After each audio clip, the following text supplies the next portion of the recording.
It's gone. It's not all bad though, because if you follow me on Facebook, you probably know I made a post a couple days ago putting the Camaro up for sale. Not that I was necessarily trying to sell it. It's just that life happens, and I had a teenager that was struggling in the transportation department, and honestly, it's been a struggle with him driving in general. But be that as it may, fatherhood is basically Latin for sacrifice. So here we are. Long story short, guy hit me up literally last night and was like, hey, I got this 2012 Toyota Camry SE, 200,000 miles. Don't really need it.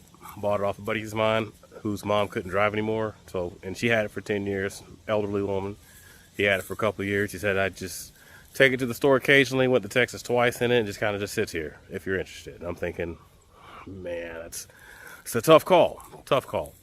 The Camaro, you know, objectively speaking, is pretty valuable altogether with parts. But as we know, in the car scene and aftermarket world in general, well, parts are only worth as much as someone's willing to pay. So I found myself at the crossroads where it's like, do I be selfish and just kind of fuck them kids, or do I make a, you know, grown-up decision that I know is going to inevitably help me mostly in the long run? And so here we are. Now, the car in question, pretty cherry. It's gray. It's got all the bells and whistles a teenager could ever need, to include Bluetooth, hook up your phone, all that kind of stuff. It's new enough that pretty much everything parts-wise is still in production.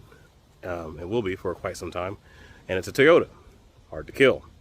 Between them and Hondas, they're, well, depending on the model, but, you know, in general, between Toyotas and Hondas, they're pretty much the negligent maintenance MVPs, if you know what I mean.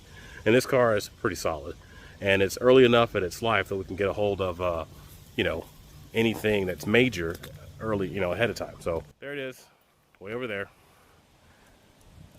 It's actually quite a nice car.